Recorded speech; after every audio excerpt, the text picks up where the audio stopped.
अस्सलाम वालेकुम नाज़रीन, मैं हूं यम्मे वाजिद। 7H न्यूज़ में आपका खैर मकदम है। शहर हैदराबाद में इन दिनों शरई कौंसिल मामलात को सुलझाने के बजाय उलझाने में मसरूफ़ अमल है। ऐसा ही एक वाक़या शहर हैदराबाद में पेश आया है। क्या है ये वाक़या, ये जानने के लिए देखिए 7H की ये रिपोर्ट। शादी का मतलब ज़िंदगी के सफ़र में एक ऐसे हकीकी हमसफ़र का साथ है जो आपकी हर खुशी, गम, दुख, सुख और हर पल हर घड़ी जीवन के सफ़र में बराबर का शरीक रहे। अक्सर कहा जाता है कि जोड़े आसमानों पर बनते हैं। ज़मीन पर बसने वाले तयशुदा वक्त के मुताबिक एक दूसरे को मिलते हैं और शादी के मुक़द्दस रिश्ते में मुंसलिक होकर अपनी हमसफ़री का आगाज़ करते हैं। और आज से 13 साल क़ब्ल इनायत ने भी सैयदा हाजिरा से शादी की है। एक आम सी कहावत है कि मियाँ बीवी एक गाड़ी के दो पहिए होते हैं। इन दोनों पहियों का मुतवाज़न होना मुतमईन, कामयाब और आसूदा अज़दवाजी ज़िंदगी की अलामत मानी जाती है। लेकिन 6 साल की मुख्तसर सी मुद्दत में इनायत और हाजिरा की गाड़ी पंक्चर हो गई। नाइत्तेफाकी, लड़ाइयाँ, छोटी छोटी बातों में तू मैं होने लगी और फिर हालात बद से बदतर होते गए। इसी दरमियान उन्हें 2 लड़कियाँ हुईं जिन्हें उनके वालिद इनायत बहुत प्यार करते हैं।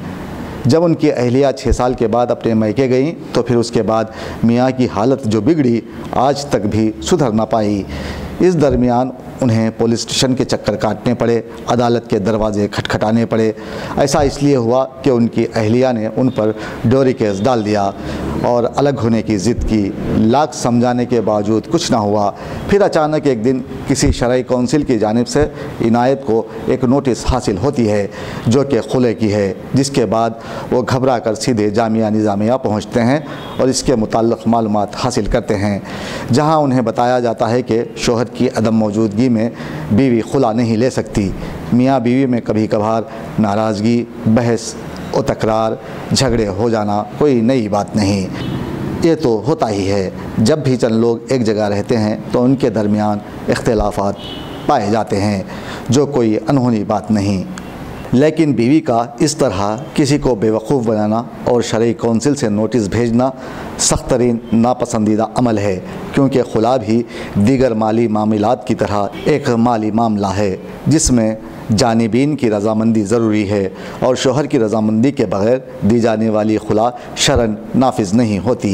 लिहाजा सूरत मसऊला में अगर शरई कौंसिल या फिर अदालत ने मज़कूरा खुला शोहर की रजामंदी के बग़ैर दे दी है तो ये नाफिज नहीं होती। शौहर और उसकी बीवी के दरमियान निकाह बदस्तूर क़ायम है और इस खातून का किसी दूसरी जगह निकाह हराम हो जाता है।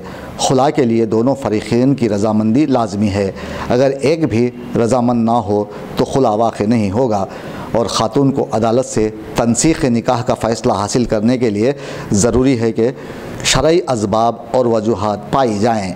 महज ज़हनी हम आहंगी का ना होना या तबीयत की अदम मवाफ़िक़त या मामूली रंजिश की बिना पर निकाह ख़त्म कराने के लिए ख़ातून को अदालत से रुजू करके फ़ैसला हासिल करने का हक़ हासिल नहीं होता, बल्कि इसके फ़ैसले के लिए शरई आज़ार और शदीद मजबूरी का पाया जाना ज़रूरी है।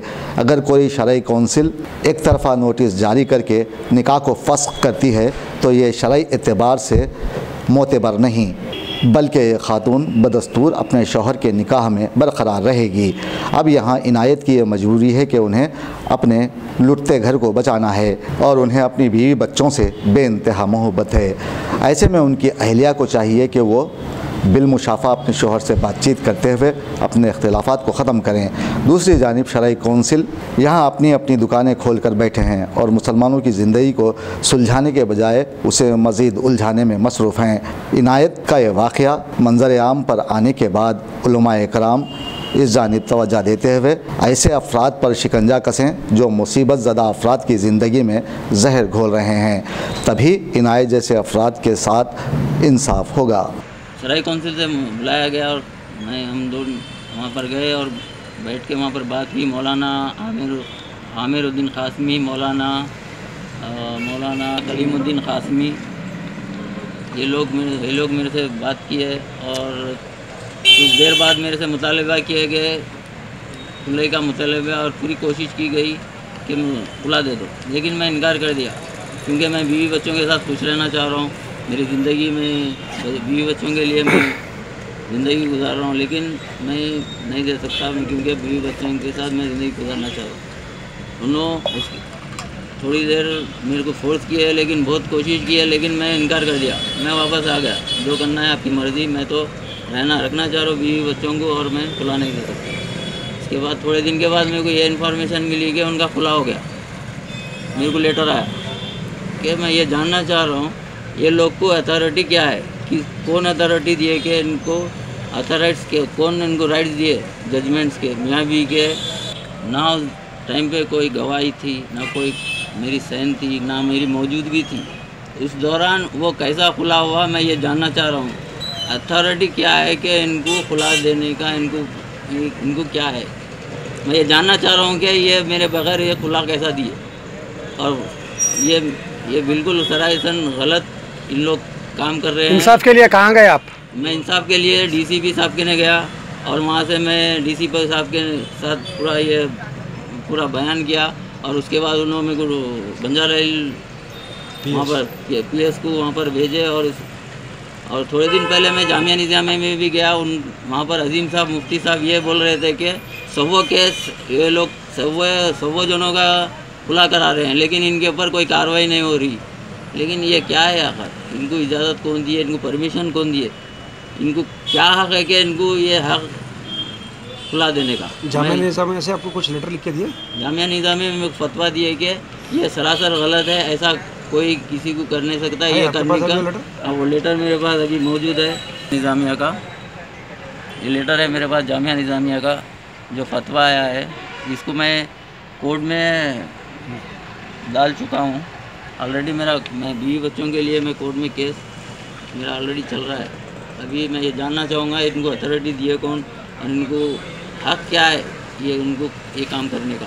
देवबंद में और ये जो भी मेरी वक्फ बोर्ड से अपील है कि इन लोग के ऊपर सराय काउंसिल सदाए हक़ जो वृंदावन कॉलोनी से अभी रमन कॉलोनी में शिफ्ट हो चुके हैं, मेरी अपील है कि ये इन लोग को सख्त से सख्त कार्रवाई होनी चाहिए। ऐसे लोगों की वजह से मुसलमानों का नाम बदनाम हो रहा है।